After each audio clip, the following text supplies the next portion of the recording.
by and large, wanted to stay in their yeshivas and in their communities in Europe and not go to Israel. But there was a campaign. And also, after the Holocaust, it became so much relevant. The religious were invited. Where are you getting this from? History. Where are you getting it from? Okay. Kitover Zion, which was a religious movement, existed well before political Zionism of trying to move in. The Yishuv Yashem is older than the Yishuv Chadash by the names. The religious, the vast majority, except for a small pocket in Hungary, which were the forebearers of today's Eida Haredis, joined Zionism up until the Third Convention when Herzl announced cultural Zionism.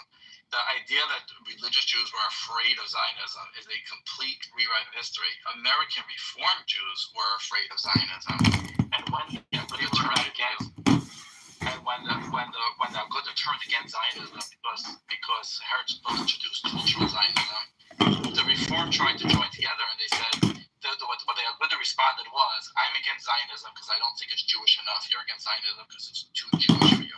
That's not why the Reform rejected American. It's confusing. Yeah, they had a different model. They rejected Zionism because they thought it was going to be bad for America. It would have been a third, right? But not because it was too Jewish. Yeah, I understand what you're saying. I understand what you're saying here, right? Right, like be Jewish in your home and not Jewish on the street. I get it, right? Like there is that philosophy. What I'm saying is what they wrote in the letter. Now you're saying that they're sharp in the letter. I understand what you're saying, but this is what they responded. But this is some of the politics, and like you said, the real answer to your question is that Judaism innately, from the 5 books of Moses, is Zionistic, as you would describe it. It is a movement for the Jews to occupy their homeland and maintain sovereignty there under their legal system, which they maintain is perfect and will never change. That is the Jewish value. It's always been to go to Israel. Zionism is a modern phenomenon, making a use of an old word, Zion, which is Hebrew and messianic and prophetic, in natural Judaism. They wanted a secularized, nationalizing movement in the character of the 1800s, wrought with colonialism and whatever politics they could etch together of the dispersed Jews and get them back to the land.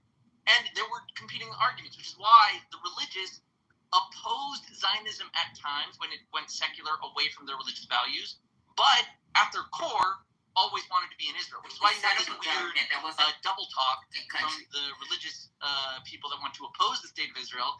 They say that it's a violation of Torah law, meaning their objection to Zionism is that it is not Jewish enough, like Meir is saying.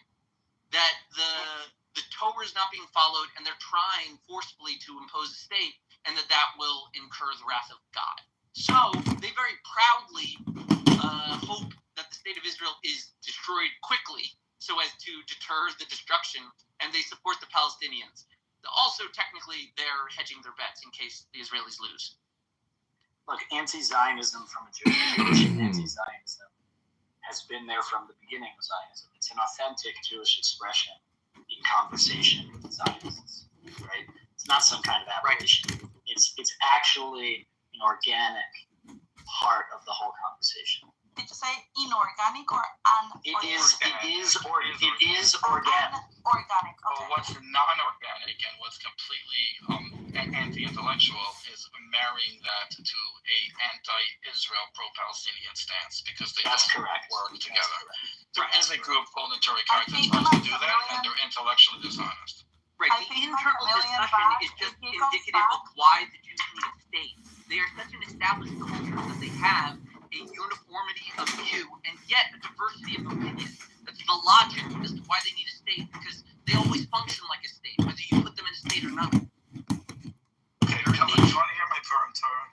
Because you could put it together. I'm trying to put it all together. Israel is requesting from the United States to bomb the last nuclear reactor with a Moab bomb. So Moab? Okay. Moab, mother of all bombs. That's not really what it stands for. You can Google it.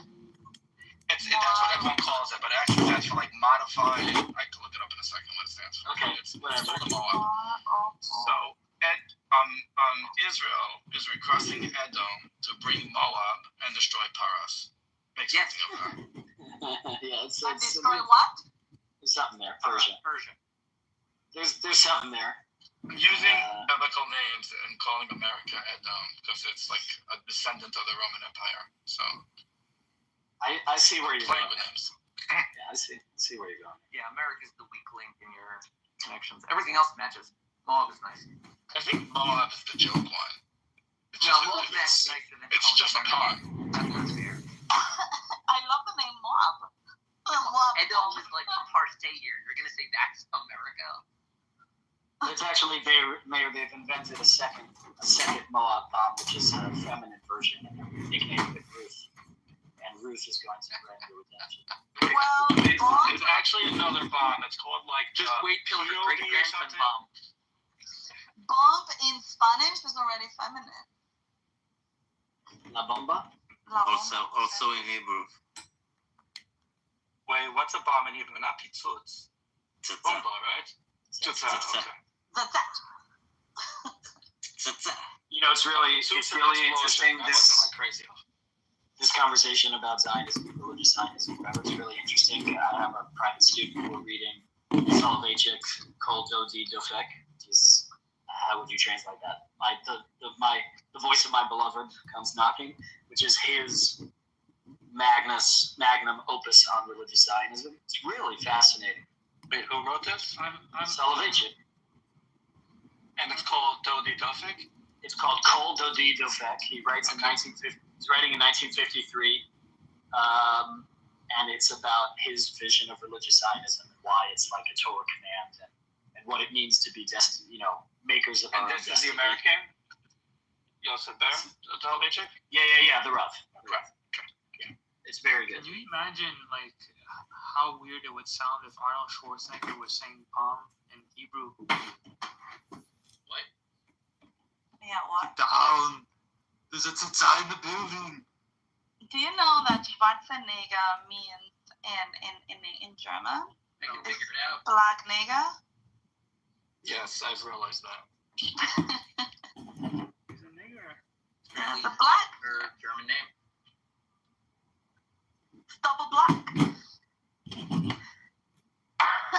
Anyway, I painted back this guy Maximilian. I have never seen him, but we were following each other. I don't know where I know him from, but I I painted him really back. wanted to hear his opinion. I wanted to hear his opinion as well, but so I He was texted using him and I said, slogans, just come right? back. I asked him not to gang up on you because I can tell that he's a man with a boy with feelings. He's a lefty. And so I just said to come back that I wanted to hear his opinion because it was interesting to me. I mean, like, I hang out too much with all of you Zionists, that are on the, Caleb is on the left, but all of you are Zionists. And I've never heard, I don't think I've ever interacted with a Jewish person that is anti-Zionism. I know tons of them. Well, yeah, but here in the app, I just hang out with all of you who claim to be Zionists, so I don't know. We have one, M. Rose, that she's in the app. Her name is M. Rose. She's an Israeli from Israel and very anti-Zionist.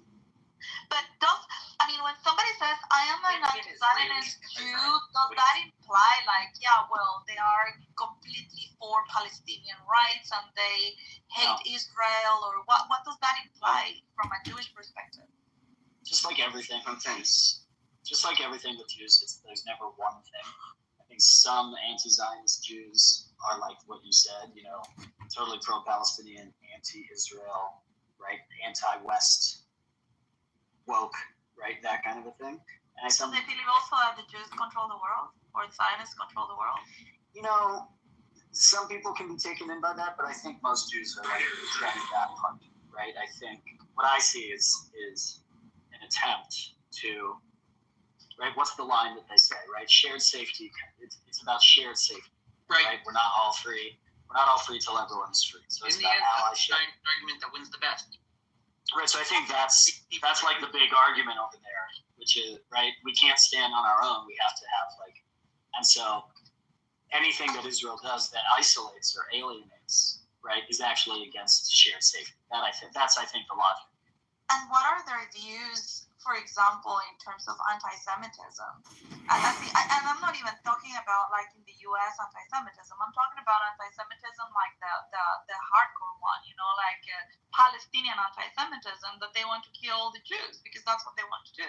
What do they think? They don't care. They actually want to maintain a very strict separation between anti-Zionism and anti-Semitism because they don't want to be implicated in that, and they don't want their cohorts to, right? Nobody wants to be called an anti-Semite, right?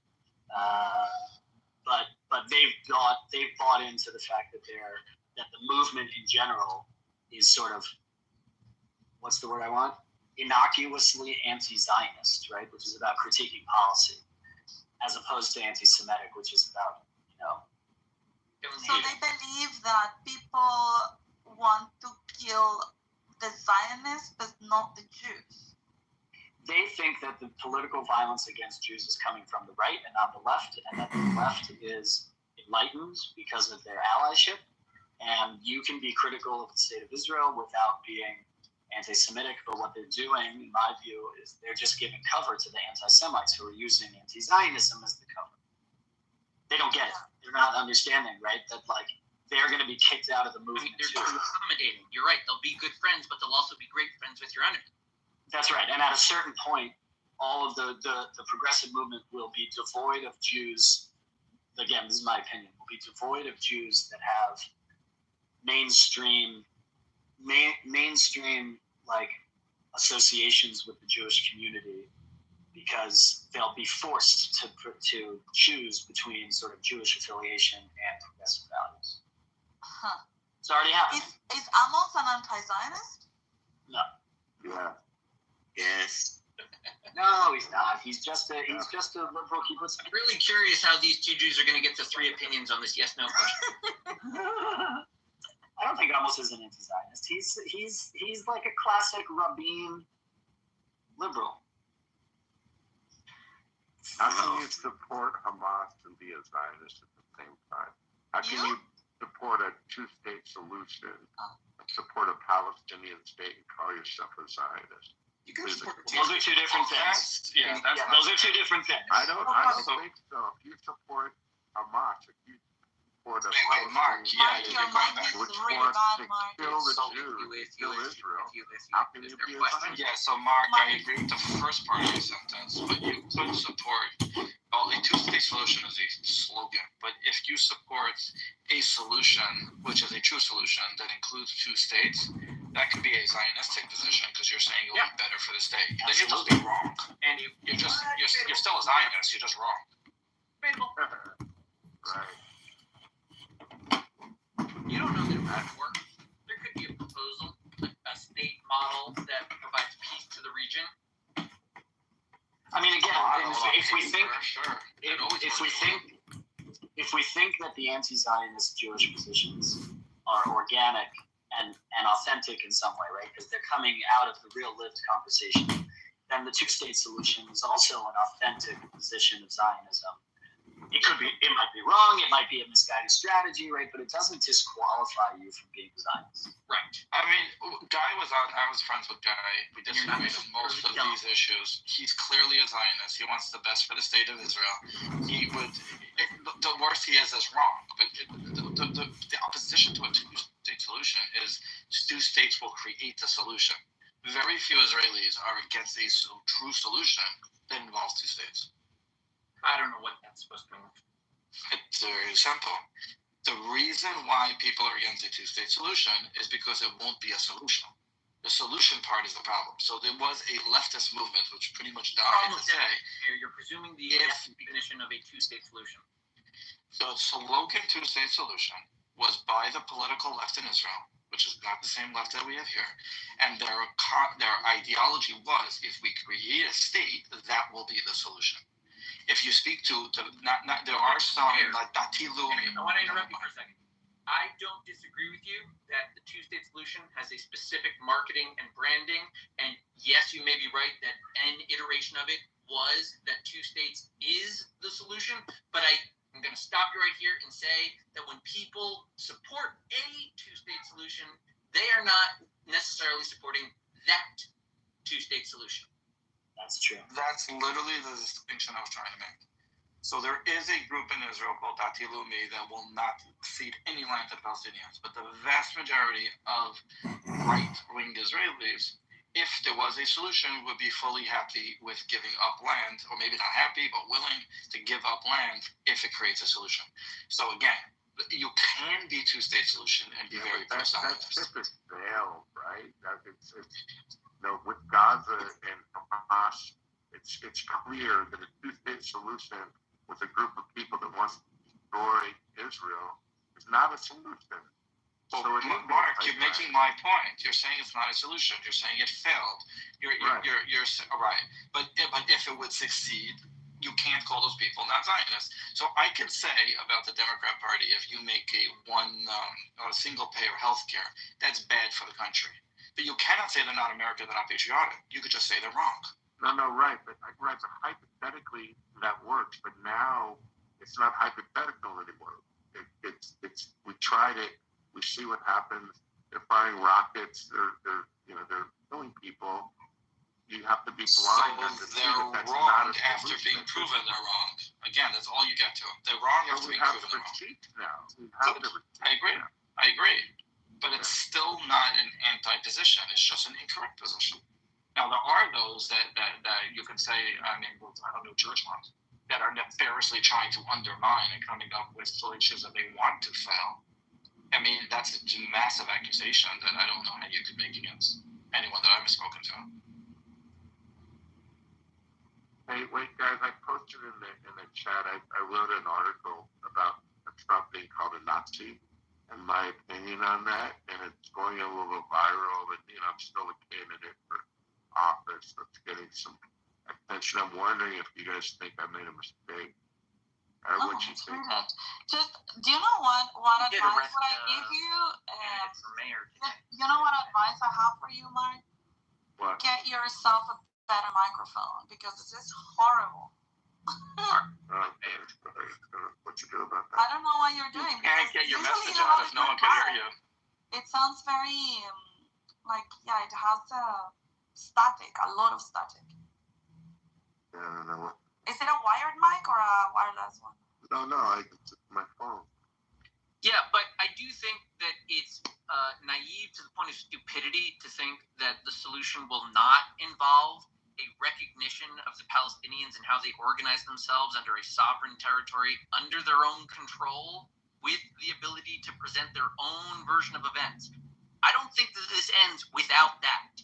They have to change the way they see events. That's fine. That's what war is for.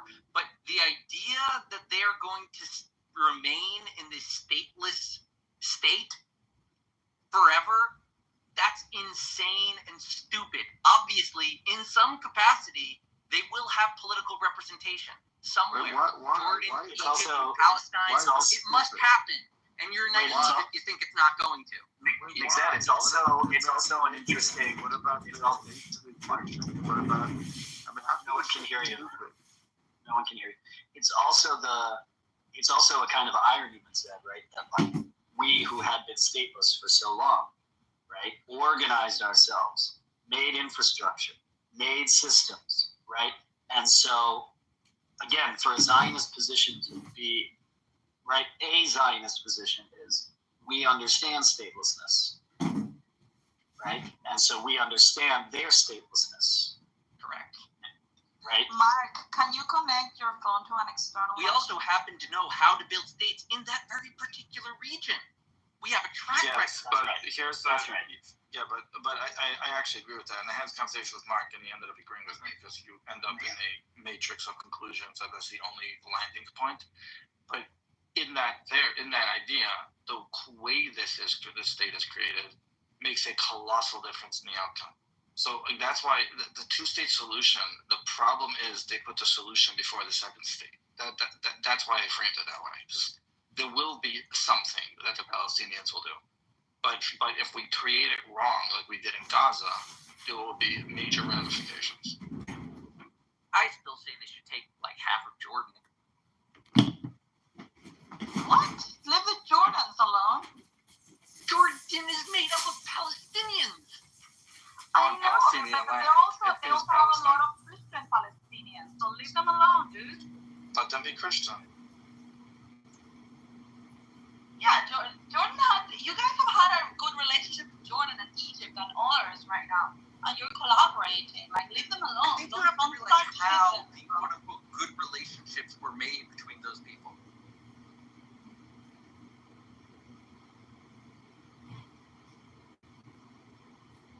I want to hear Michael. another Simon, because he's been texting something in the chat. I want to hear his opinion because he seems not to be in agreement with what you guys are discussing. Well, for me, it's thank you anyway for asking my opinion.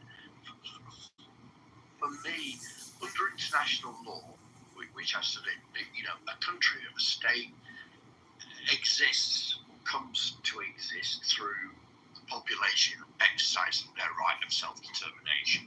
Okay, and that is quite a fundamental thing. So for me, as I see it, as an outsider, perhaps, is that you've got the population, and this is not just like having an election, to choose which side you want as a party to govern. It's that they both want the right of self-determination, both Palestinians and the Jewish people, and I cannot for 1 minute think of any other solution. Now, how you get there is obviously the devil's in the detail, and that's a tricky part. But precisely, I can't. Yeah, so I agree with that. But I think one statement we can all make surely is that both sides need the right of self-determination. So, Simon. But Yeah. accept that. But, Just let him finish. sorry, so I have been. Do you not agree with that? That has to happen. It's not that I agree. I agree, Michael. Hold on a second. So I agree with it in spirit. Here's the details that complicate this whole situation. Number one, Palestinians are not a real nationality or ethnicity. They're a made-up ethnicity, right? Most of them have their roots either in Egypt or in Jordan. And when you talk about those international laws that talk about self-determination, they have to do with a nationality or ethnicity not having any place to go. With the Jews, that was exactly the case, all through 20th century and especially after World War II, because they didn't have a state that they could go to. So they had to, have some sort of physical representation of their will to exist. Now, Palestinians, or what we call Palestinians, they have plenty of states they could exist in. They could be part of Jordan, they could be part of Egypt. The problem is those people, they're brothers and sisters. They don't want them exactly for unbeknownst reason, wink, wink, knock, knock. They always start shit. They don't want them. Of course, to deter the existence of the state of Israel. Of course. Now, Michael, I wanted to pose something to you in the spirit of what I was saying. How do you feel about that population getting absorbed by those two entities that Jordan and Egypt? Yes. They don't want it either. I would mostly be fine with it, especially if they were granted, a specialty status as, a state member of a federation kind of thing, like parity to Jordan or Egypt. I'd be fine with that. Gaza as, just an annex of Egypt, historically accurate. I'd be fine with that. But I'm just saying, the idea of, two states is not a solution. The thing I wanted to deter from that is that, the problem is their lack of political representation. And that, the Israelis are not letting them in. They are not a part of Israel. That's very clear. They don't want it. Israel doesn't want them. Okay? So then the problem is, who is representing their political interests other than Hamas? In honesty. Can you say there's a single person that's looking out for them more than Hamas? You can't. And that's why I'm saying the idea of removing their capacity to communicate at a state level to the world about their situation and how to negotiate deals to improve their situation, that's insane. Obviously, they can't be destructive with this power of statehood, and that's why they're in this position. But you can't keep it away from them, especially in this like world of communication. Maybe if no one knew what you were doing, you could pull off something.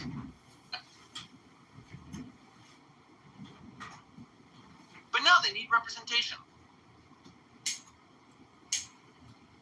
So would you make them like an Egyptian Puerto Rico? Yeah.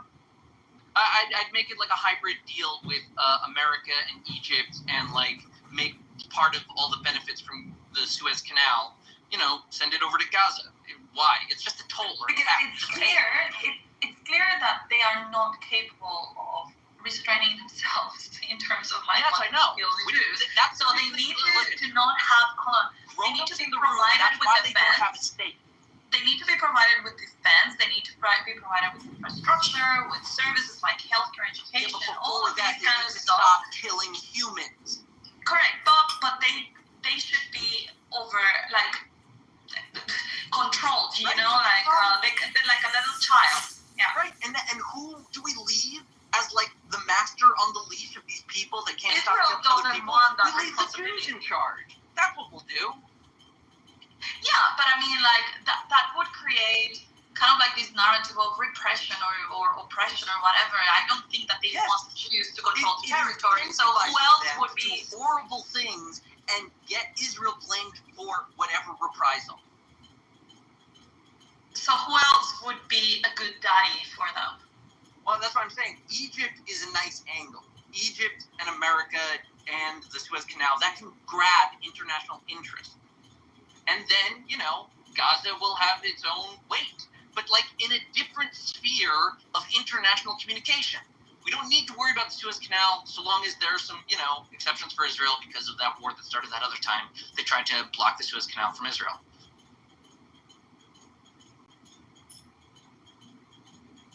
I want to push back a little bit, Issa, on the they're not capable bit.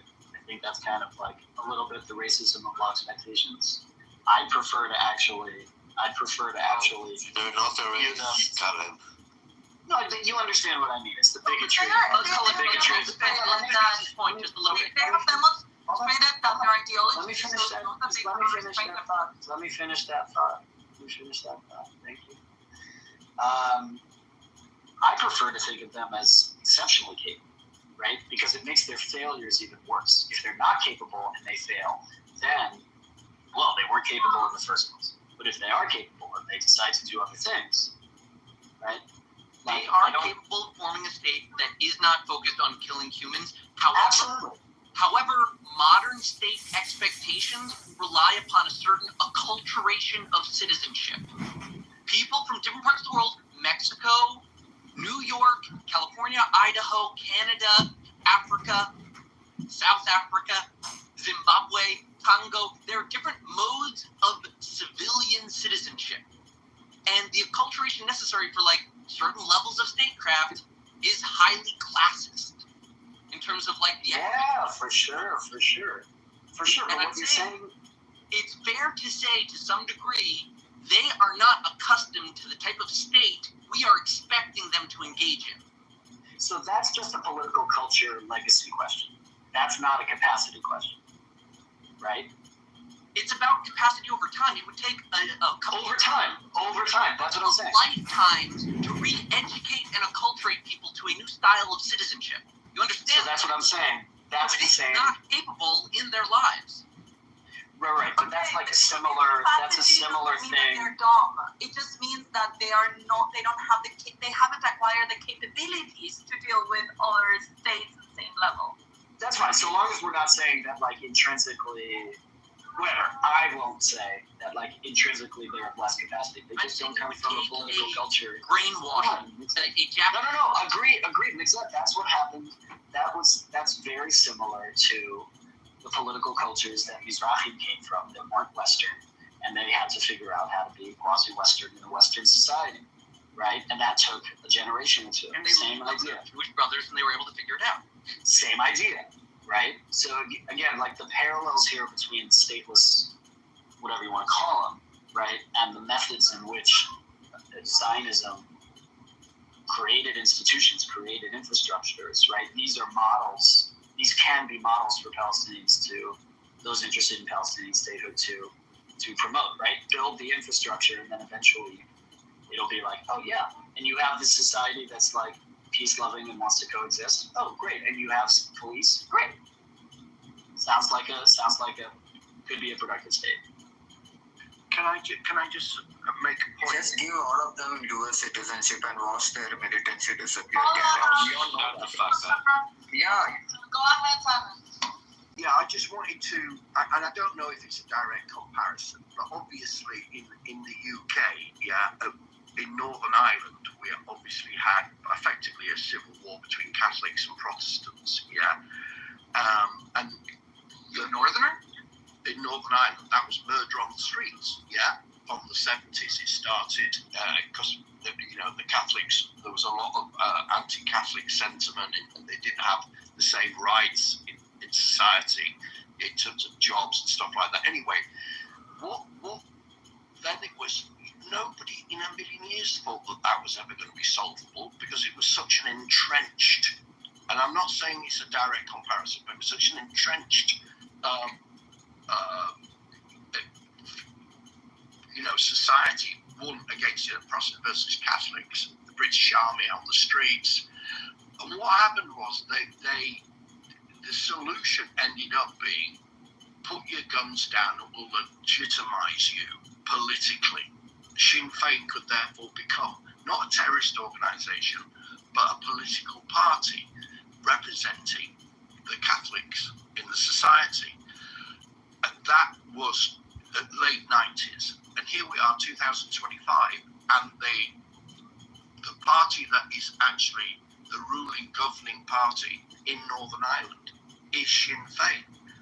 So that is a 25-30 year transformation from what was murder, terrorism, bombs, in London, bombs, and I can't say that I'm saying it's a direct comparison, but you legitimise them.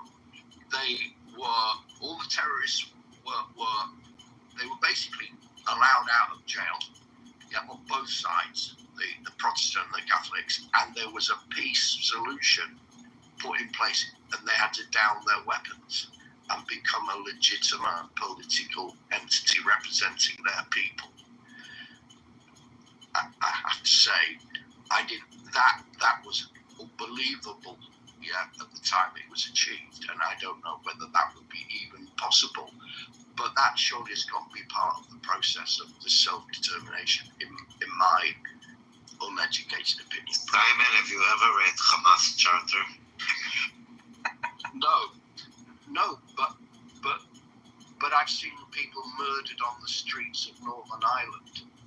So whether there is a charter or not a charter, the effect was the same. We're going to kill police, we're going to kill Protestants, we're going to kill Catholics. Women waiting at bus stops? Yeah. Yes, absolutely. The Omar bomb in a shopping mall, boom. And those, they had to be, absolutely exactly the same. Exactly the same. The history with the Jews and the Palestinians is much shorter than the history of Ireland and England. No, that's not true. That's actually not true. Really? How far back do you think the history of Ireland and England goes? Well, Same as Jews and Palestinians. Yeah. The same as Jews and Palestinians? Yeah, from the Roman era, right? Yeah. Oh, you think that these guys are related to the Plishtim?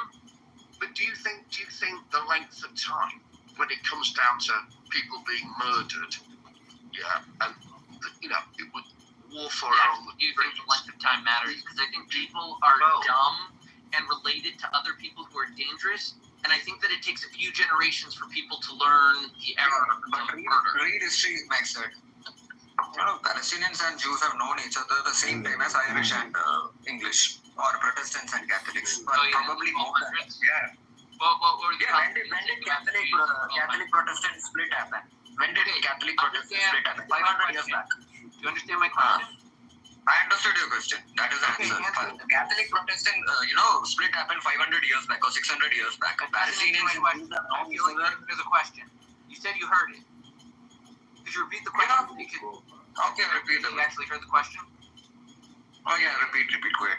Okay. The question was, you said the Palestinians knew each other as long with the Jews as long as the Irish knew the English. My question was roughly the 1200s. What was the Palestinian perspective on the Jewish community in the 1200s? They exist. What is the perspective? Yeah. I'm asking, what did they do? You said you knew that there was a coherent Palestinian community that had like an internal tradition of the Jews that were living in Israel in the 1200s. I'm asking, what was that perspective? The perspective is that they saw the Jews exist. They lived with the Jews. Yeah, that is a perspective. And who shared this view? Like, that's just kind of saying there were people there that knew there were Jews around. Buddy, they've been living together for the past, however long they existed. Yeah. The Jews have continuous existence in Palestine for last 2,000, 3,000, 4,000 years. Should I teach history of Jews to you? Seriously. Say what? Should I teach you the history of Jews to you in Palestine? Like, no, I don't think that is the history of Palestinians that didn't exist until 1967. Are you saying that Palestinians did not exist in 1200s? That's exactly your point. No, they did not. They did not exist until 20th century, and they were manufactured by so-called Mufti of Hitler. That is. No, that's also not true. Yeah. Yes, certainly it is true. Okay, so what distinctive Palestinian word had an opinion? The people who were called Palestinians in the Bible are not of the same origin ethnically, geographically, or genetically. You want to look at the oddities. Genetically, they share the same ancestry. Yeah. Semitic people. Also, the people that there are not Semitic people, you idiot. They speak Arabic, right? Arab language is a Semitic language. Yeah. Oh my god. Okay, so am I right or wrong? I don't think it's not an Indian language. Arabic is not an Indian language. I did an experiment yesterday. Max, am I right about this at least? So I did an experiment yesterday, and when we don't have returns on stage, the conversation is more pleasant. So I'm sorry, but I don't think we're going anywhere with Aaron, so I'm moving to the audience. You can interact in the chat. Sorry. But yes, the history with Ireland and England goes back through a few different monarchies, and then the colonization project of Northern Ireland, and then the political and religious divisions. You could go back millennia, but I would really just go back centuries to when King Henry broke from the church. So, it's an old and complicated fight, and it's not just like on the simple headlines of it. It's more just the different cultures that develop when you have those many headlines for 400 years. The Israelis and the Palestinians is a very modern issue. It's 100 years old. It's not as old, and that's what I'm saying. England and Ireland, it took a while for them to calm down, even with like all of the modern sensibilities of the 20th century in the Troubles. It took way too long, and it was insane, and it was stupid, and people didn't even understand what was happening. And I'm saying that it takes generational wisdom to learn that murder is bad, and I don't know how long it'll take the Palestinians to learn that. Do you think it's one when you said that because it was like Palestinian, so that's a one-sided change? Yeah, I think the Jews understand that murder is bad. I think it's happened to enough of them. I think that they made an army in order to prevent murders from happening. I think they know that murder is bad, and I think the Palestinians have not yet learned that fact. Yeah, okay. I can see that. Well, they do have an ideology and a framework that we try to understand from our own Western principles perspective, which doesn't work, right? I mean, Simon, these are guys that, for bad or right, I don't know, like they believe, well, they have certain beliefs. First of all, they're being brainwashed, since they are very little kids, they are being desensitized against killing Jews. So that when they grow up, for them it's in their nature. They see as killing Jews as almost like a virtuous thing, and on top of that, it is a religion, it is an ideology that gives you a prize when you die in war, right? So you cannot threaten a Muslim, or especially an extreme or a fundamentalist, with death, because you're actually taking them to heaven, So when you are dealing with a complete opposite ideology and a complete opposite culture, it's very difficult to find some common ground and some common principles. I don't know, it's just my bias, but it's a different culture, and you're seeing it in your country, in the United Kingdom. Today, you have a clash of two completely different cultures that cannot coexist. I would say that the troubles in Northern Ireland started off with the IRA, which is the Irish Republican Army. Yeah, so they were trying to fight for a united Ireland. That concept has completely gone by. That's not their agenda. In fact, the Republican Party. So they just wanted to be legitimised and have, as it's transpired, say in the government of Northern Ireland, which they didn't have before. So obviously, I see that that's a difference that's worked out. I'd never said, and they're still technically to heal. There's a second state. There is a border between the two, even though they've gotten control of both, because they acknowledge that there is a legitimate difference between the two states. Yeah, no, absolutely. I didn't say that. I brought it up not with any massive degree of confidence that I was doing a fair analogy, to be honest. Yeah, it was more that, there was a big change from total violence, anarchy, death of civilians, to a legitimised political process that included everybody. That did happen. But it doesn't mean it's the same. I get that.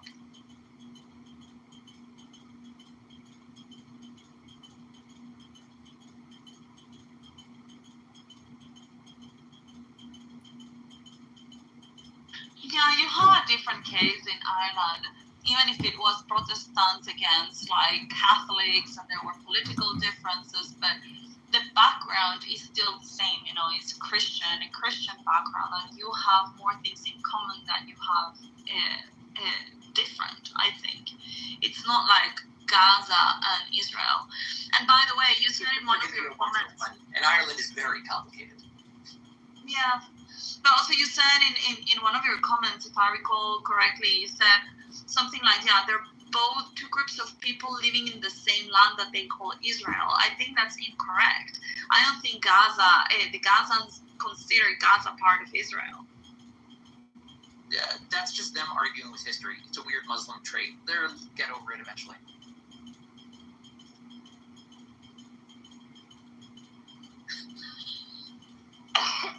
Yeah.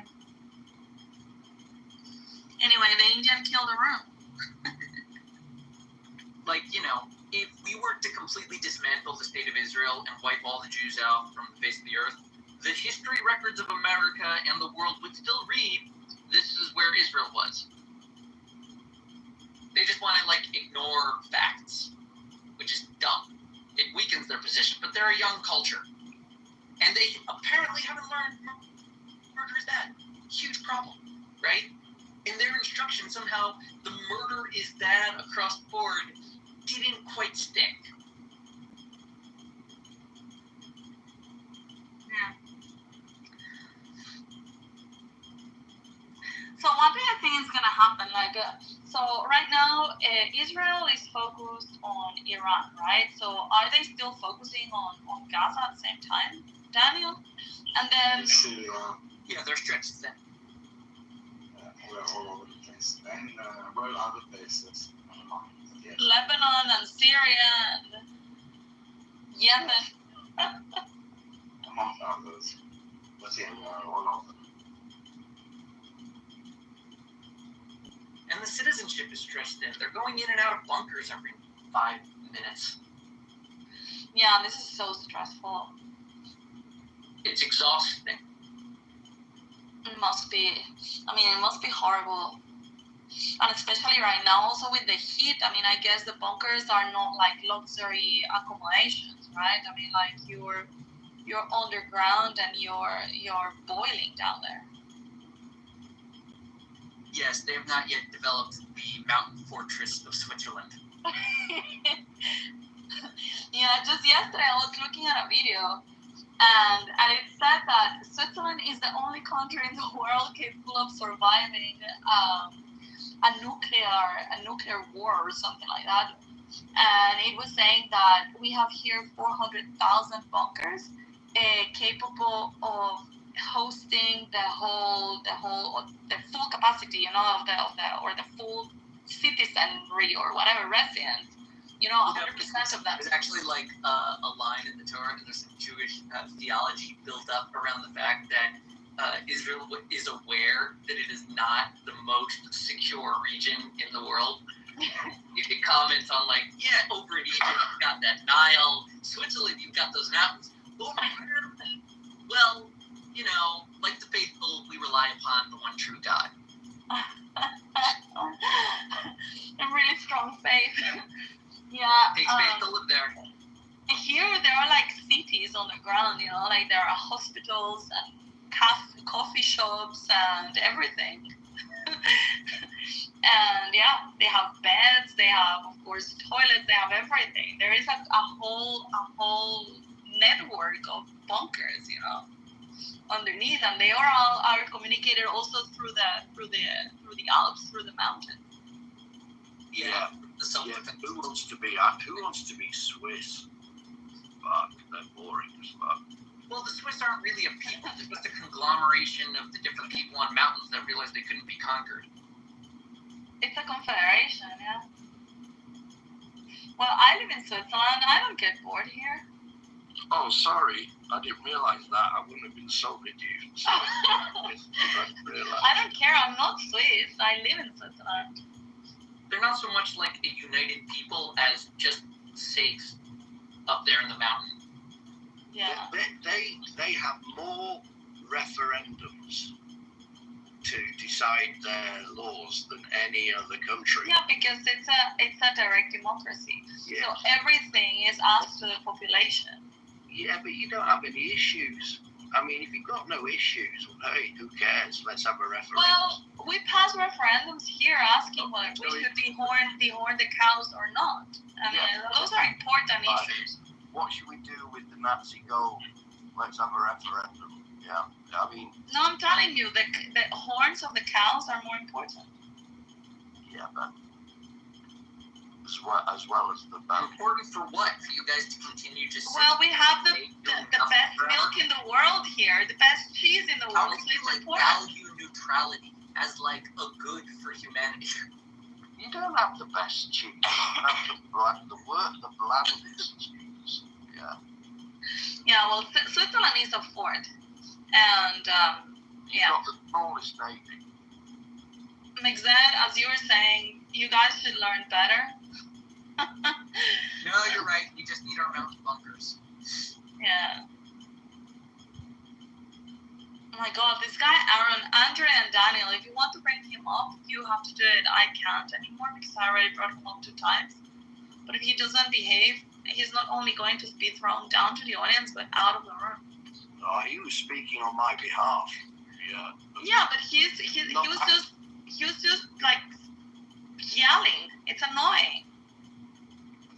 How do you think you sound? Well, it's my room. If you don't like to hear me yell, you can leave. You're moving. Yeah, that's right. Anyway.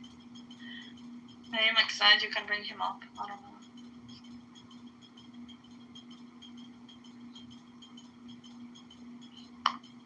He's going crazy with the hand raise. And He's crying in the chat like a little Indian bitch.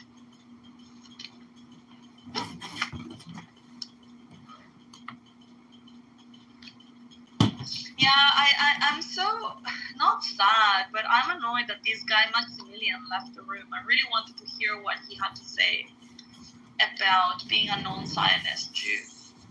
Well, that guy is, I think, relatively new to Clubhouse. I've heard him get triggered before, so I didn't see what happened, but I heard you say, Maximilian, I wish he had stayed in the room, and I'm not surprised that Maximilian left.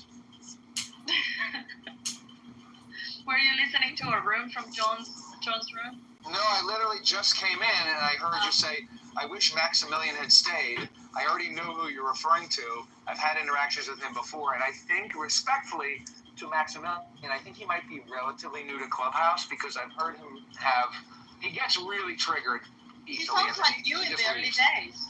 Exactly. It takes one to know one. It takes one to know one. Comments? What? I'm still known to have an emotional freak out, crash out, but in season 1 of Clubhouse 3 or 4 years ago, it happened a lot more. Oh yeah, we've all been down that road. Yeah, we've all been there. Yeah.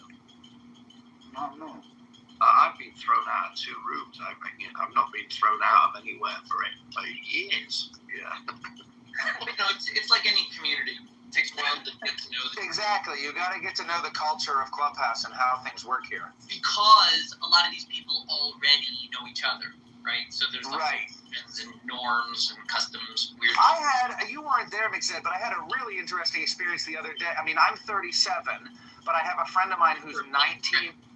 Oh, my phone's fucked up. No, he was okay.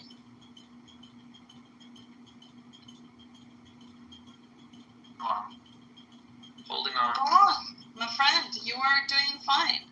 He said his phone messed up. Is it muting every time I'm talking? Is it randomly muting? Fine. No. Okay, so I was just going to tell you a very short anecdote that I invited a 19-year-old friend of mine who I met at the jiu-jitsu gym, and I was talking with him about Israel, and I invited him onto Clubhouse to have a chat, and he was really enjoying the app. We had a good conversation. Mr. Anderson came in. Oh my God. It was like I was talking with him about Israel-Palestine. This is my friend, a 19-year. Clubhouse. No. A 19-year-old because- Jew to speak with Mr. No, he's not a Jew. He's Iranian. He's Iranian.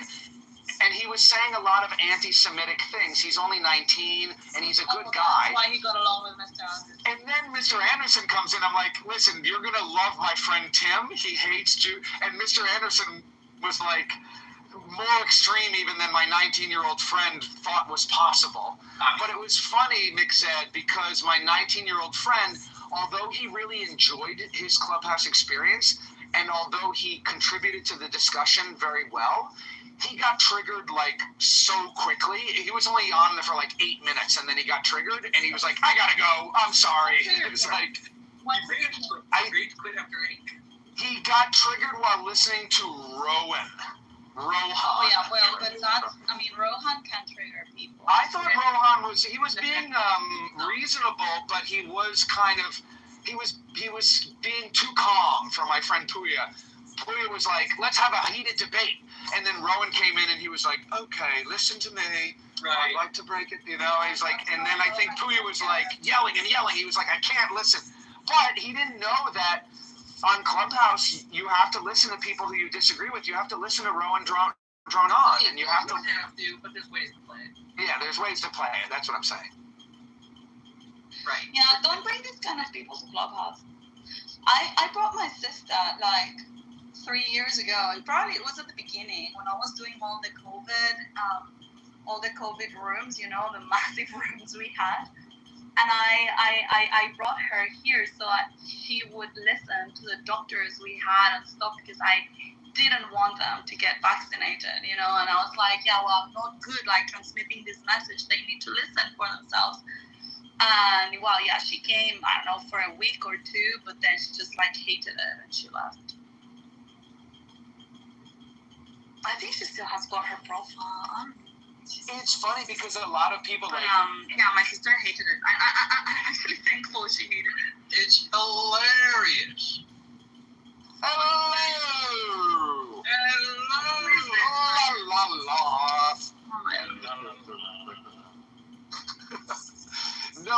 funny because like Ann was there, conservative Ann was there, and Joe B was there, and Mr. Rambleson was there. So it was a lot of like my clubhouse like OG friends. Like I've known Ann and Tim and Joe B for a long time, and Ann and Joe B were joking. They were like, Zach, don't bring your friend to Clubhouse. You're doing him a disservice. You're going to get him horribly addicted. But then I had to realize, like, not everybody gets addicted to Clubhouse. Like, it's a very self-selecting. It's like, I mean, look at the people in this room. You have to be interested in hearing other people's opinions. You have to be interested in debate. And if you can't tolerate other people's opinions, why would you waste time on Clubhouse? Like I've shown. It's not only that. It's also the fact that that's like saying not everybody gets addicted to crack cocaine. You know what I mean?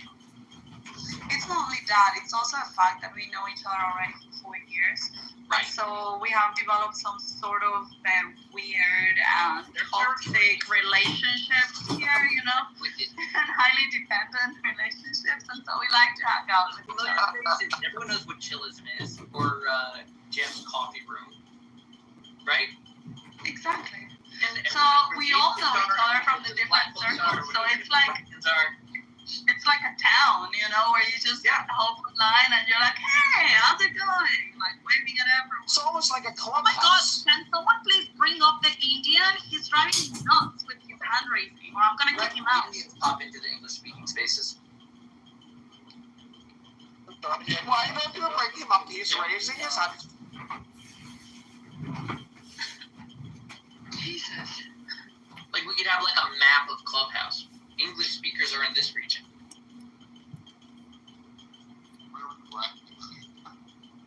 Oh, sorry. Fucking everywhere. There was a time when there weren't so many blacks on Stick and where are we? I know, only you and me know about Stickam. I think I have been to the black. English speaking. I think I've only been to the black spaces like 1 or 2 times, and that was like 2 or 3 years ago, and I came in with my whole personal responsibility shtick. And they bashed Yo, me Abdul, so change your PTR, badly. dude. I was like, yeah, I don't want to. And if you're gonna speak, try not to speak like you're a retard. Because I cannot even speak ghetto to them, you know, like I'm not good at it. Like, so I never came back.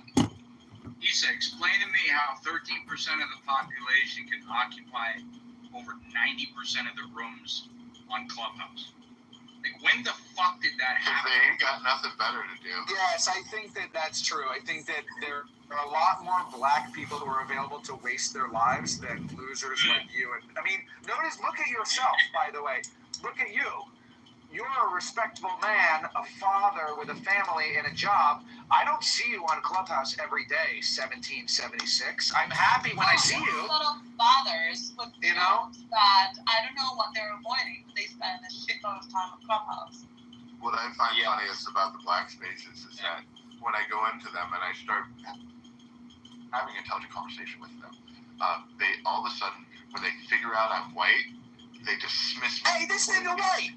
Hey, you white. I don't have to yell. I'm totally white. sorry. Yeah, no. Don't It's freaking hilarious. Exactly. Don't behave like that. Smoke But along my friend, how do you account for white people being 70% of all online pedophilia content makers?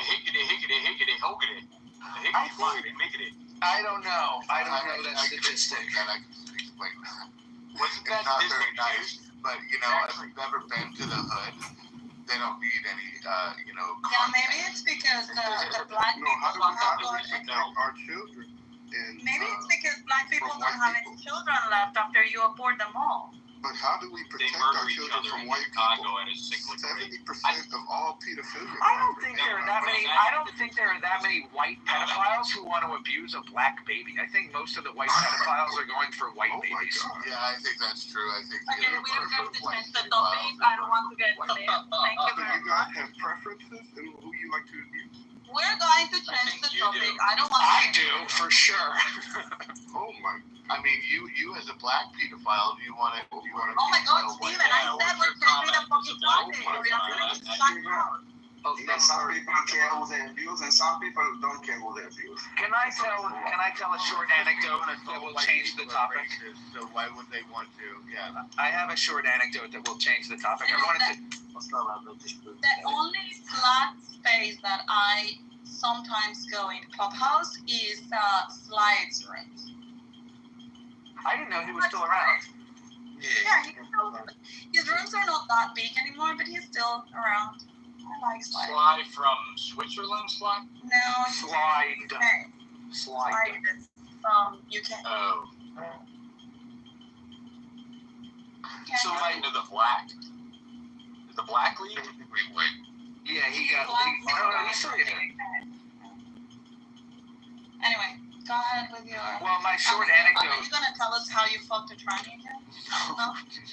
It's, No, but it's related to the different. It's related to the Clubhouse map. When you're like English speakers over here, I had a very interesting experience that I don't know if you guys can relate to, or I think you might have been aware of it when it was happening, but it was happening to me, not you.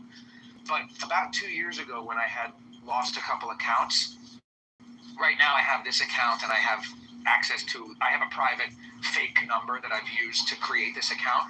But back in the day, like 2 years ago, I had this service that would give me a fake number to use Clubhouse. However, the number was shared by other random people on Earth. Random people. And so I would get a phone number, I would log into Clubhouse, and there would already be an account created. And it would be like, in like Cyrillic Russian, or like the name of the account would be in Arabic or like Thai, like some foreign language. And then I would go into my hallway and the entire hallway was in a foreign language. And it's like, fuck, I like respawned in like the wrong server or something. It was a weird time in my Clubhouse life.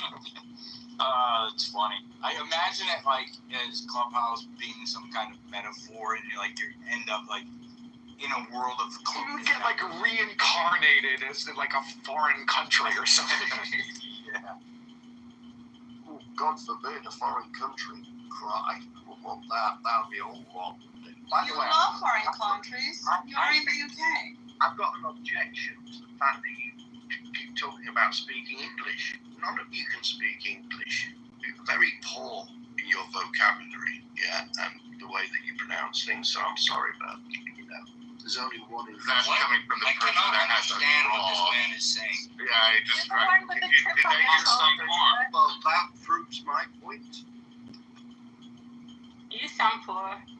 Well, how does it prove your point when you sound like you have a dick in your mouth? Oh my Yeah, God. it sounds like he's got a mouthful of That's plus a penis, a fucking huge dick. It can actually go in my mouth. Oh my God. Jesus Christ. Can we? Or yours. He threw the kibasa. This is not like me. Sorry.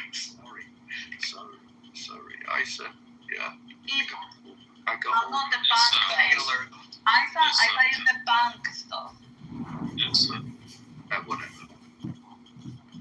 Yeah, every UK person calls me Isa because they hear it in the bank investment things. It's nice one.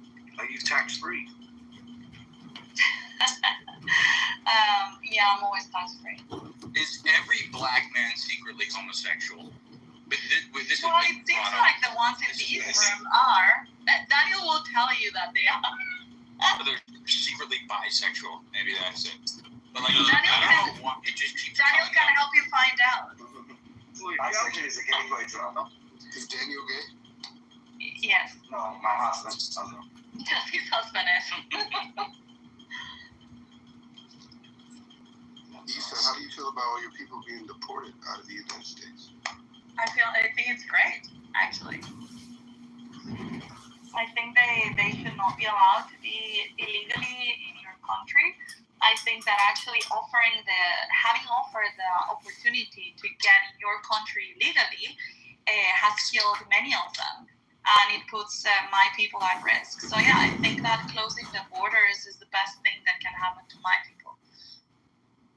And when you go to my country, you will see a lot of people supporting Trump. In fact, when Kamala Harris went 3 years ago, there were bunches of people waiting for her at the airport saying, Kamala, go home, and wearing Trump hats. And yeah, nobody likes, in my country, the Democrat Party. They have been a huge pain for countries like mine. So yeah, we love Trump. We love what he's doing. Did you see that video of those cucked white people singing the song, "Hey Kamala, Kamala, hey Kamala"? It wasn't even a good song. Oh man, they ruined it. But yeah, it was. But no, they were just terrible people. Those are just The family, right? Yeah, the fucking family. It's like all parasitized.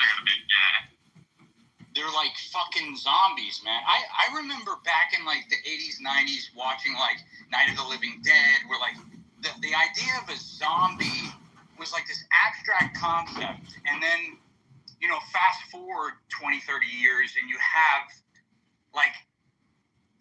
zombies. Like fucking people who are possessed of an ideology. It's just been weird. You guys know what I'm talking about? Like, there's this concept. I'm not aware of what you're talking about at all, but I'm listening. The zombies. There was The Swampers? No. Zombies. Can you hear me? I can hear you. Zombies. What do you mean by zombies? Unfortunately, we can't. Okay. So there's this concept in theory of mind, philosophy of mind. This guy David Chalmers, he came up with this concept called the P zombie. A P zombie is a philosophical zombie, and from the outside, when you interact with this person, is essentially an NPC, right? You're interacting with this person, but behind the veil, like there's just a script running. There's no real ratiocination happening. There's no critical thinking. There's nothing. All there is. No inner monologue. A shadow into our, it's a window into our conversations the last 2 years. Yeah, I don't know. There was a time when it was like an abstract thing, and like zombies were, you know, they didn't exist, and now like they fucking do, man. They do. Right. I mean, one example that I can think of is people use words that they don't even know why they're using this word. Like my 19-year-old friend who I referenced earlier when we were having. Why do you keep referencing his age? It's weird. Well, because that's the only thing you know about him. Let him do whatever he wants. You don't know his name. My friend, his name is context. His name is. Yeah, it's nice to know. But he keeps saying, like, if it was a girl, I probably would get it. Were you trying to fuck him? Like, my point was. Are you fucking this guy? Other than what I'm saying is, it seems like he might be. Well, you're getting turned on by this, Lou. I mean, what is going on? Wait, he's not a 19-year-old black kid.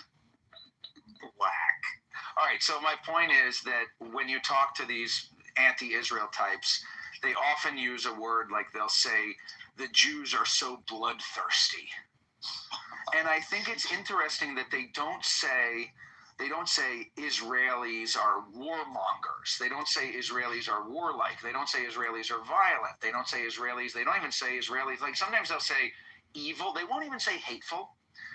Like they'll say Israelis are evil and Israelis are bloodthirsty. And I was talking with my friend and I was like, yo, do you know that for thousands of years, people have been saying that Jews literally drink the blood of babies? Like 2,000 years ago, they were saying Jews drink the blood of babies. Do you know that you're invoking 1,000-year-old racist trope? Do you know that? Come up with some new material. And his response was, but Jews are killing babies. And so that's what makes me think. They do. So the point is, he doesn't even know that he's running a script. He doesn't even know that he's using the word bloodthirsty because he's subconsciously evoking this 1,000-year-old trope, and he's not even aware of the script that he's running in his brain. Right. So do you run watching the news and when people are exposed to this false narrative and this idealism their whole lives, and it is quite punctual that you refer to him as a 19-year-old, because this is a epidemic amongst the younger generations who have been just inundated with false information from the internet, and this is just sheer proof that the tactics of hypnotizing the majority of the people is working really well. These people are just hypnotized and they believe everything at face value. They don't investigate it. They don't do any research. They're just, the internet says it, so it must be true. So then the question then becomes, what is the proper course of action after you run the 60 IQ? How would you feel? How would you feel if you hadn't eaten breakfast yesterday? Test on them, and they come back and they're like, "But I did eat breakfast yesterday." Then what do you do? I all that's left in my tool bag at that point is either violence or just ridicule. Like those are the two, and ridicule is a kind of ridicule is better than violence. Personally, ridicule is a kind of violence. Maybe you could shame them into educating themselves. Highly unlikely, but I mean, it's better than violence. I don't agree with violence. How do you incept awareness? How do you incept intelligence? Okay, you want to know my honest answer? A really high dosage of LSD. Because you know what? When you take a really high dosage of LSD, you aren't hiding from the truth. And the truth comes barreling at you. Like fucking, most people would not be able to handle it. We're not just going to go around dosing people with I understand. We need to figure out how to trigger an endogenous release of like an LSD analog inside their own neurobiology. Muscle therapy, I don't know, but I mean, it really comes down to like prying open your third eye and understanding that, the exact scientific realm in which we dwell. I mean, we see everything in 3 dimensions. That means we're living in the 4th dimension. If we see everything in 4th dimension, that means we're living in the 5th dimension. So if they're seeing everything in 1 dimension, that means they're only living in the 2nd dimension, because you can't see the exact dimension that you're living in. You can only see the opposite or the forward. What a load of tosh. Yeah. I never understand that whole. They believe everything that they're told, and then why not tell them something different if that's true? No, what a load of bollocks. I mean, the reality is, I want to know the truth, okay? And it doesn't help you taking the piss out of people who actually genuinely do want to know the truth and might not know necessarily where to go and what to trust to get that truth. So well done in taking the piss out of people who actually do want to know the truth. Hey, that's really going to achieve a lot. Anyway, carry on. The question is, do you know if you're actually ever going to know the truth? Because if the answer is no, then why are you obsessed with it? I don't know if obsessed is the right word, but what I would say is because it's fucking pretty important, isn't it? Isn't it important to know the truth? Is it? I don't know. Like, how does that affect really your day-to-day life and the decisions you make as in like how to live a good life with your family and get along with the people you love and make a living and all of this? Does it even make an impact? Yeah, I do live in the U.S. and I'd have to say that the majority of people are absolutely content being ignorant and don't want to look into things like, how the King James Bible is even in existence. They don't want to know the history of it. They don't want to know because it would fuck with their own narrative, and they're so stuck on their own narrative of how things are that they don't want to know the truth of the history. And it's very unfortunate, and it's very disheartening as an American that does seek the truth, because that's the way I was raised. I was raised to always question authority, always question the people, always refer back to biblical texts to make sure that your pastor is telling you the truth. and not his own damn opinion. You know, and same with the walk of Christ, man. All these people out there saying that they walk with Christ, yet they have scripture in their mouth, but vile in their actions. It's amazing to me the willful ignorance that this quote unquote Christian nation, and mind you, this is not a Christian nation. This is a nation founded on religious freedom. Not any particular religion.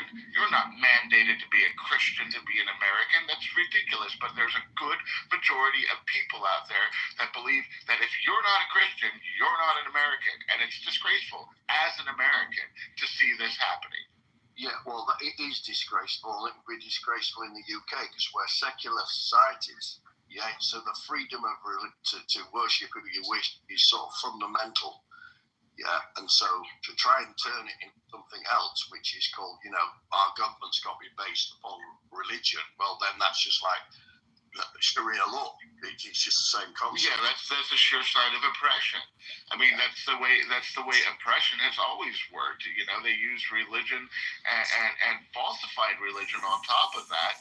You know, I mean, I dare anybody to go read the Ethiopian Orthodox Bible, which is the oldest Bible on the freaking planet Earth and the most complete Bible on the planet Earth, and then go read the King James Bible and tell me how they're relative. Yeah, right. Well, obviously, it was written in Greek, and then some guy translated it, you know, to English, but that translation... Well, it was written in Latin originally, and it was the Bible was a book that was only held by the people and people of very high wealth. It wasn't a common book amongst, you know, the illiterate of the countries because, well, they couldn't read it in the first place, but much less could they read freaking, Latin. So do you think it was a mistake to have it translated to different languages? Because I know you gotta look at the context of, like, let's say the King James Bible. You know, right. King James freaking imprisoned his own mother, Mary Queen of Scots, and then beheaded her. He also wrote 3 books on demonology, as well as retranslated the freaking the Bible into English. So, I mean, just that short bit of history, knowing about King James, his nefarious freaking adulteries, his assumed homosexuality, or at least bisexuality, and all these things, just about King James. I will look into it. Yeah, thank you. Mary Queen of Scots was beheaded by Queen Elizabeth I. Queen Elizabeth I, she died without any children, which is why then I think it was James the IV and the V of Scotland. He became James the I of England. The reason I'm asking is, like, in the Islamic world, right? They don't encourage translation. They'll say that any translation that's not Arabic will change, you know, the meaning of the text, and therefore it's not really Quran, right? But the problem is most people don't speak Arabic. They are Muslim, and so I thought this was a problem. But now I'm confused. I'm starting to think maybe it was a good thing. What do you guys think? I think it's a good way to preserve the integrity of any book. That's just any book, because especially when you translate it to English, as somebody pointed out earlier, American English is terrible. It's misrepresented. It's not well translated. And that's, I mean, that's part of the difficulties that have fed to this absolutely absurd idealism of Christianity here in the United States, especially because if you'll notice, a lot of these quote unquote Christians, man, they don't embody they don't embody Christ. The teachings. Yeah, that's why I was embody the teachings of Christ, which is peace, love, humility. I mean, shoot. The Bible completely condemns. The Bible completely condemns. What was happening now? I feel like I'm listening to group therapy. Yeah, no, I agree. Sorry, you guys want to reset the room then? No, I don't know. Daniel, No, are you there? I'm just. Yeah, we're just checking on each other. We're here. Yeah. Anyways, yeah. I came in, I saw the title, and so I'm a bit confused because I've been dedicating the last few days into looking into Iran, right? And so I made a list, and you guys correct me if I'm wrong. There are people who are royalists. Okay, Daniel. Okay. Yeah. So there's a group that are royalists, right? And they like this guy named Pahlavi. Yeah. So there's that group. Yes, and I watched the interview with him. It was in Farsi, but I seen people translating it, and he said that he's okay with having a constitutional monarchy. It doesn't have to be hereditary, and he seems like a nice guy. But then when you go online, you get Iranians that hate him, and then you have Iranians who are what's it called? Anyways, there's so many. Yeah, like there's some. I know that Iranians are Shiite, but a lot of other Muslims are starting to like Iran now because they're fighting against Israel, so they're winning brownie points when most of those Sunnis never liked them. So it's strange how that's happening. But so what do you guys think will happen? It's just the people, the Christians, that hate the Jews, and they dislike the Muslims as well, but now they're supporting Palestinians, and it's simply because the enemy of my enemy is my friend. And so it's so weird. It's like they all share a disdain towards the Jews, and that's what matters the most to them. Yeah, like Jews, unfortunately, hating Jews has become a unifying force. It sucks for Jews, but for Khomeini to be put on a pedestal by these Sunnis, it's so shocking to me to see. But what I wanted to know is what do the Iranian people want then? Do they want Pahlavi to go, or it's I just want what's best for their country, but it's hard to understand because they have so many divisions,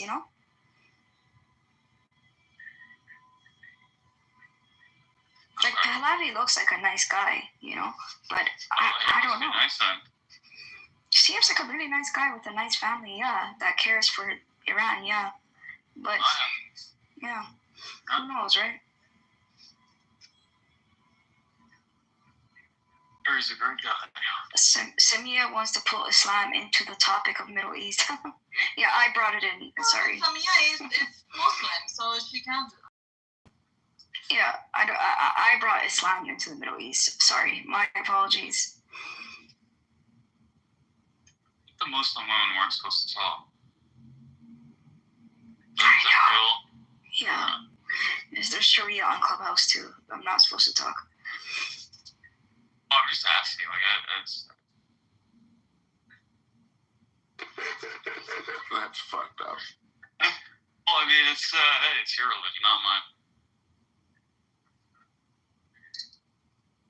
Did you see actually in the UK that they're really now pushing against the Sharia, not law because it has not been codified into law yet, but all these Sharia rules that they're trying to implement on citizens that are criticizing Muhammad or the Muslims or all of this stuff.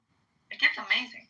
We just had somebody sentenced in jail, I can't remember how long, burning the Quran, but they didn't specifically state it. They said that the actions of this person posed a worrying issue for, sorry, don't quote me, but basically this person, because they burnt the Quran and they've been sentenced, this is the first blasphemy case.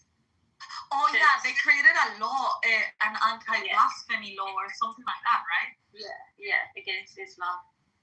You can do what you want with any other religion, but if it's Islam, well, you can't do shit about the Jews here, in the U.S. at least. Yeah, but it's not illegal, honey. Well, no, I mean, I think it is in some states.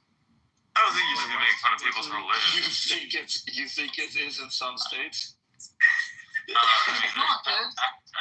Okay. I mean, killing Jews is illegal, but criticizing them, everybody does. Obviously, you can actually stop them from going to class, make like mass protests, call for their death. But you think it's illegal in some states? That's funny. I mean, they're trying to pass laws that I'll look into. You look into it. I'll make it. How much you want to make a wager? There's no law that says in any state of the United States that says that it's illegal to make fun of Jews. I've got $100 on I mean, I didn't say that make fun of them. And it's not a big make fun of them. So restate your statement. Let me think about it for a second. And That's also, a good idea. Also, it's not. I mean, what's happening in the universities is not critique of the Jews. What's happening in the universities is like they're preventing kids to go to class, and they are threatening them, and they are taking possession of buildings, and they don't let them in, and that is. I don't think they shouldn't be talking shit about people's religion on college campus.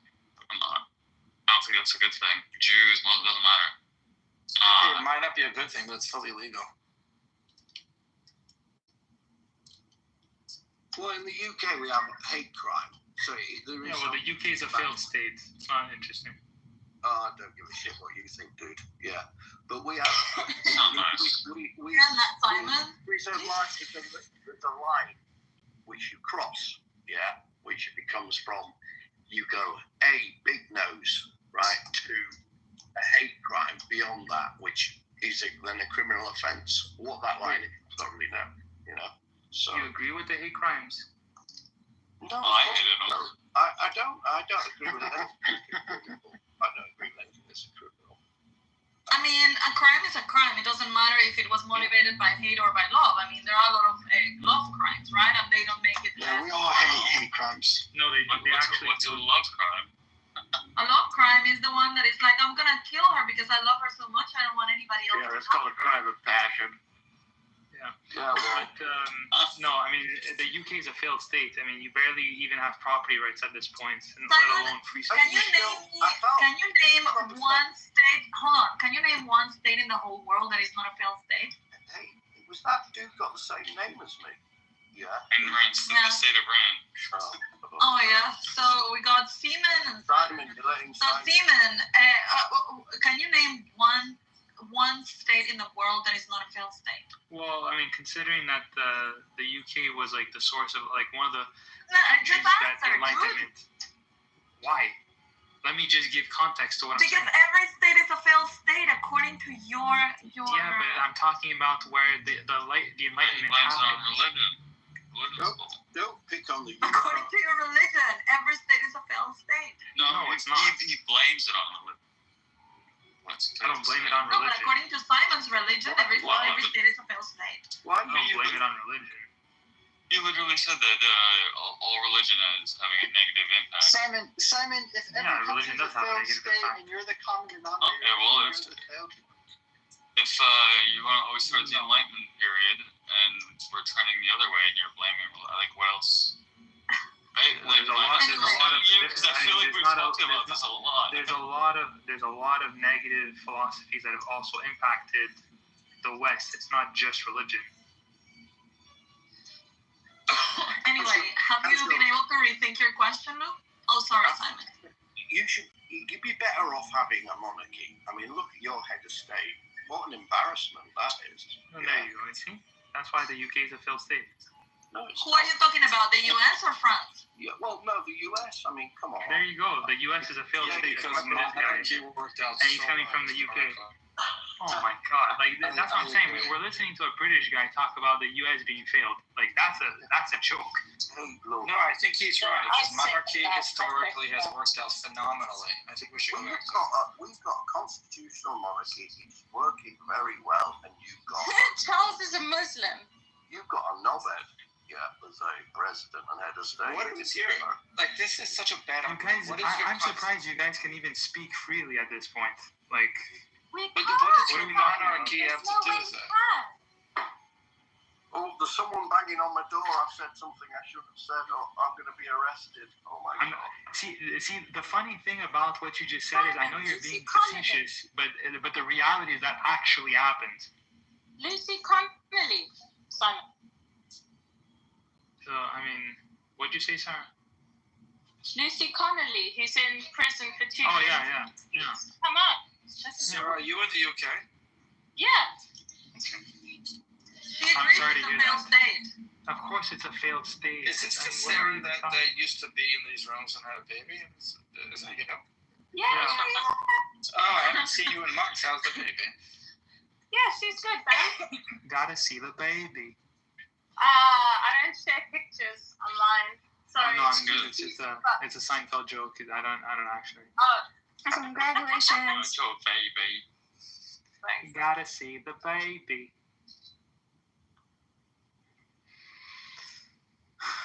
But yeah, anyways, Sucks. We don't have any freedom of speech.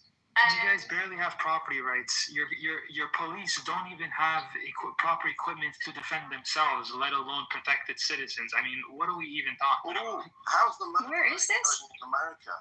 How are the stabbing? How are the stabbing rates in the UK? Less than the gun deaths. No, that's actually false. That's actually false. No, it's not false. Yeah, it is false.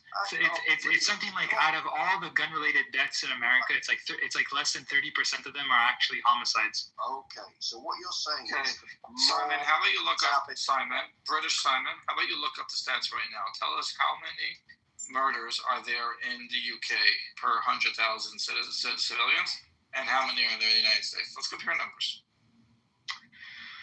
There's a reason that they lost the war. They're very safe if you're looking at gun deaths alone. Right, but that's a stupid metric. What the question is exactly that's what I want. Yeah. Okay. Just taking away some civilians is another thing that has worked out really great. So far, your idea was to take away the guns from the civilians and institute a monarchy. You were selling me so far. Well, hey, look, there was a degree of sarcasm and dark humor in that suggestion, right? However, I don't think, the Second Amendment, is it the Second Amendment that says, right, we all, come on. That was in 1750 whatever, when you had single musket. Are you saying 1787? Yeah, whatever. Okay. So am I looking at murder per 100,000 by country? I didn't even. Was that even an argument? Come on, it was in 17 whatever. I don't know. Well, we need a ban of pelt knives. It was a bad day for us, so I try and put it to one side. Yeah, but you're looking good with your head. The Second Amendment was written a decade after your bad day. Yeah. Okay, thank you.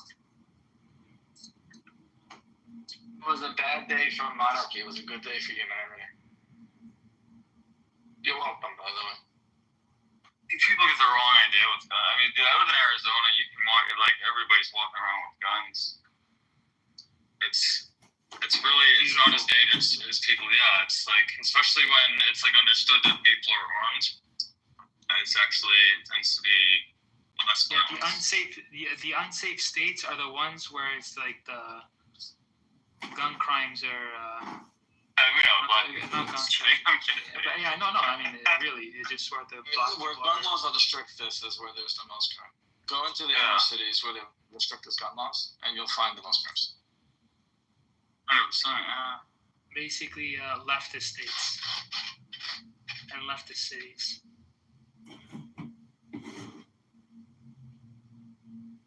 I mean, but just in principle alone, this is not even debatable. I mean, you just basically don't have freedoms. Everybody's just a cuck to the government in the UK. Well, are you living here? Why would I live in that shithole country? Well, you want Simon, you need to be a little bit more respectful of black people on freedom. It's okay that you for your don't everybody else agrees. There are people that you can disagree. It doesn't agree with it. You can emotionally reply, but the fact is that you don't have free speech and you don't have proper concept of property rights, and the government is not protecting you. But it's on you implementing those things, right? Yeah, and he's getting offended by what I'm saying about the country. That's on him, not me.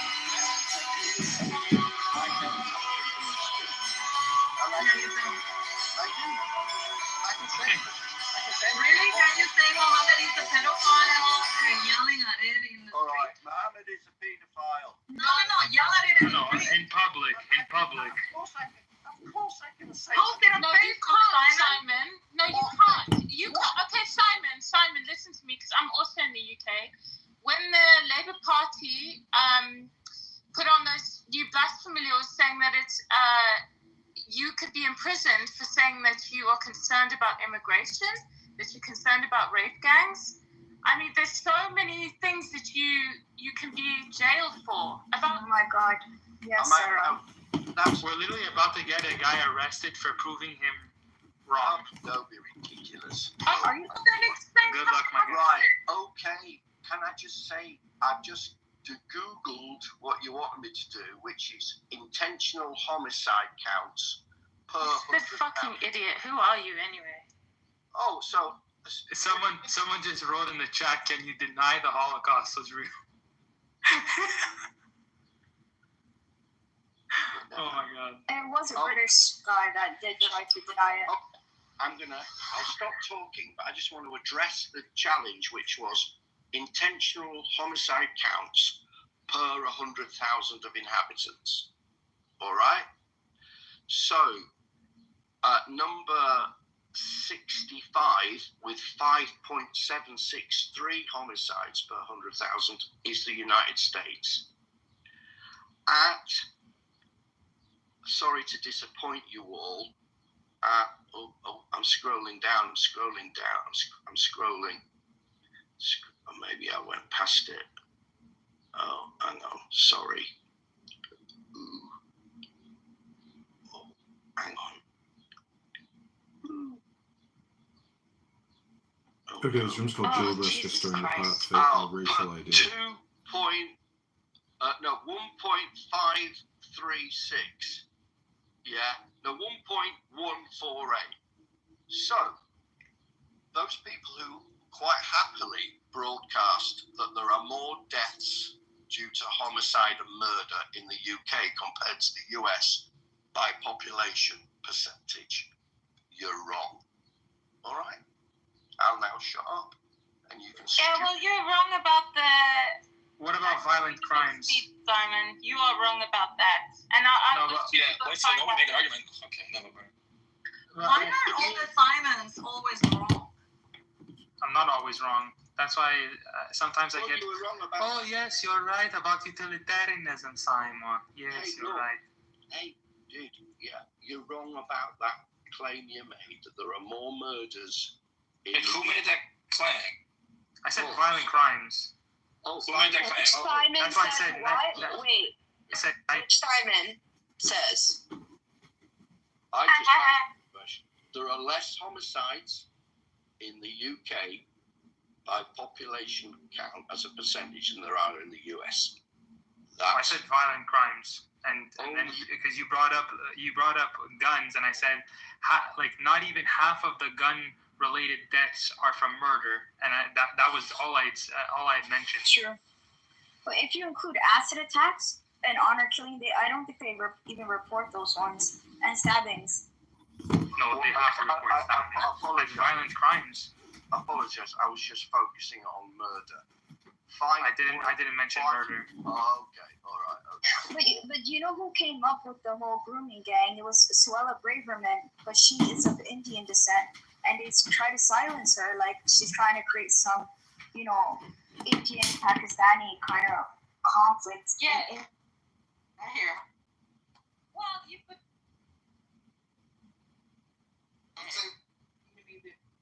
Investigations and what? It's an emergency delegation that came to try and negotiate to stop the escalation in the situation with Israel. Okay, interesting.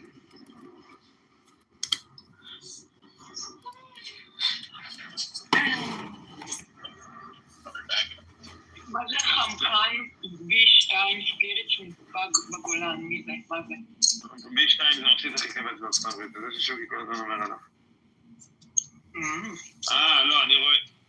מטוס יום הדין, ה-E4B, שנשיא ארצות הברית נחת מוקדם יותר ליד וושינגטון. הפעם האחרונה שאירוע כזה נצפה, הייתה ב-11 בספטמבר.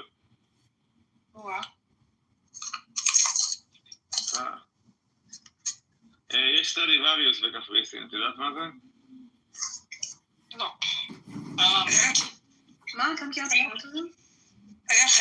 סטרדיווריוס? סטרדיווריוס. יש לנו סטרדיווריוס, אבל. יש בארץ? אני לא יודע, אני כבר מיליון שנה לא בישראל. יש.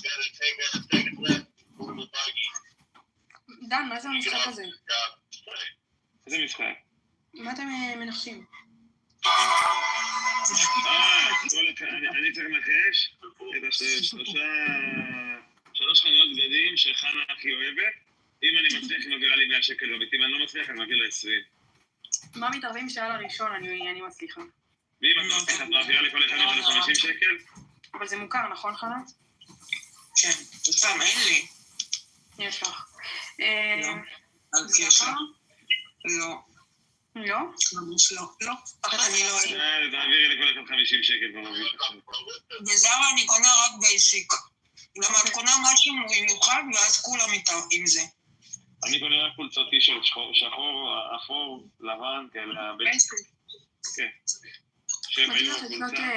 מתאים לך לקנות במנגו. גם לא. זין עליהם. אני אהבתי, יש חנות היום בירושלים שנקראת טופ... לא, של בגדים. אני אוהבת מאסימו דיוטי.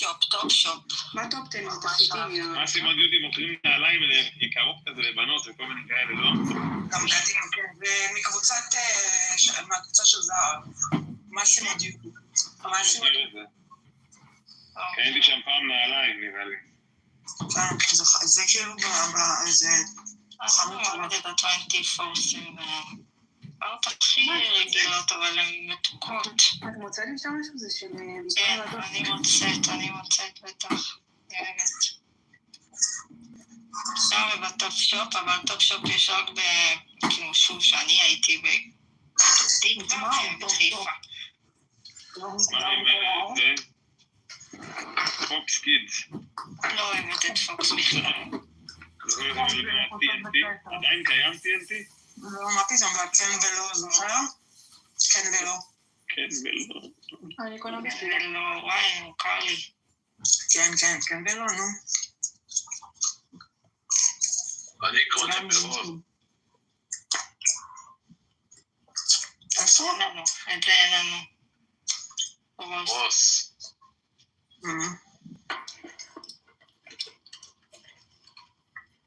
קוראים לך זאת רוס. מארצות הברית, וגם במחירים שלהם.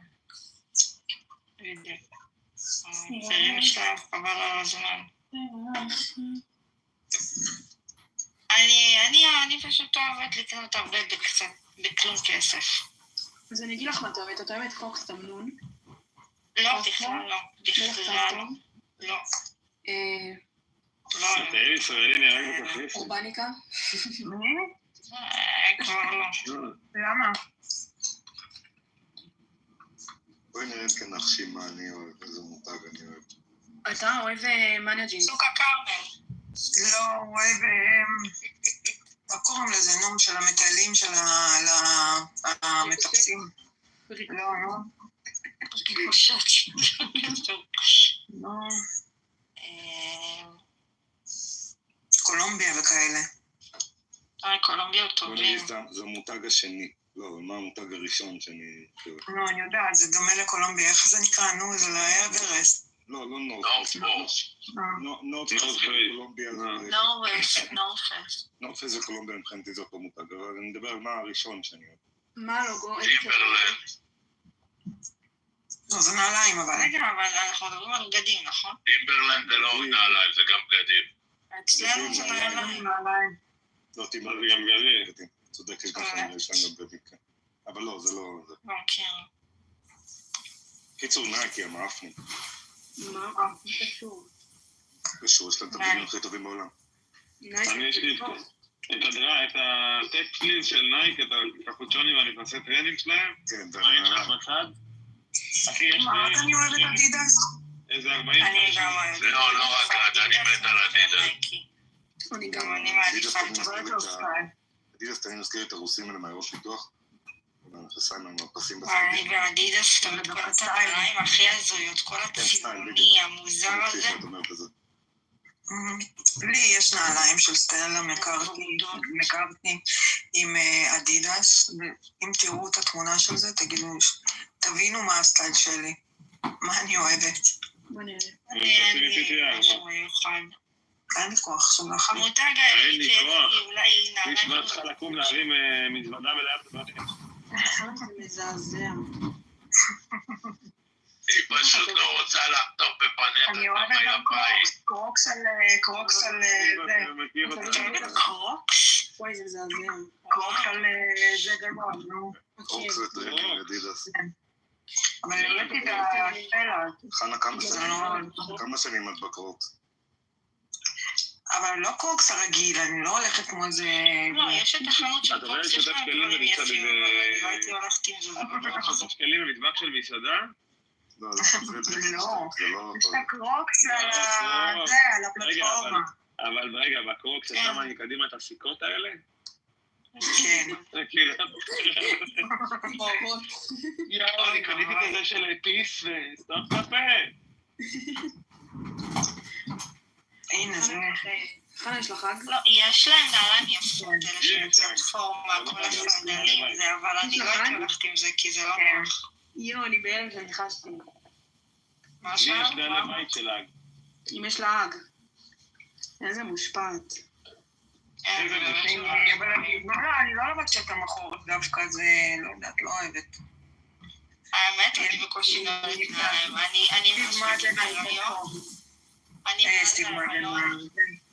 אני מאז ההיריון שלי עד עכשיו עם ריף. כאילו אני לא יכולה להוריד אותה מהרגל, כאילו נדבקו לי לרגל. מי זה? זה נעלי, שלי זה נעלי אצבע של ריף. וואי, יש להם נעליים כאילו נוחות בצורה מפחידה. אבל שהייתי בהיריון קניתי, אני לא יכולה להיפרד מהם. ואני קונה מלא נעליים, לא מסוגלת. רק אותם. רק אני חננה עם טבע נאות. הכי נוח. הכי נוח. אבל בלי זונות, זה הרבה, 300 שקל. גם הרבה קר, גם זה יש. 300 שקל באילת, שתביני. כן, זה יקר, אבל זה נוח, מה? לא יודעת, רוצה לי לקנות טבע נאות. פשוט פה זה טרנד. $30 פה באמריקה. כל הקיבוצניקים שמים את זה. יש עוד איזה חנות. זה נעליים של קוקסינלים. כן. אנחנו קוקסינלים. מי אלה? שכחתי את השם, יש עוד איזה חנות. גם הייתי קונה בה באילת דווקא. של נעליים. To go. לא, ממש לא. נעלי גלי. יש את זה בכלל, את התוגר הזה? יש, כן. אני יודעת מה שאמרתי לך. סקופ. לא. לא סקופ. אני אוהב גם את אופנת הגלגל. 3 ב-100, 4 ב-100. מה זה אופנת הגלגל? מה זה? אתה צוחק? לא, נו, זה גלגל שיש עליו עם המבצעים. אני עכשיו... 5 ב-100. אני נגיד באינטרנט אני לא אוהבת לקנות נעליים, אבל עכשיו קניתי איזשהו, זה נעל כאילו שהיא שתי רצועות שהן שקופות, זה שלו, זה כאילו פלטפורמה, שהיא מין פס כזה מבז', משהו ממש יפה, וממש נוחות, ממש נוחות, זה פעם ראשונה שאני ממש נהנית מנעליים שקניתי באינטרנט. אני את כל המגפי בוגרים שלי קונה באמזון וזה אחלה.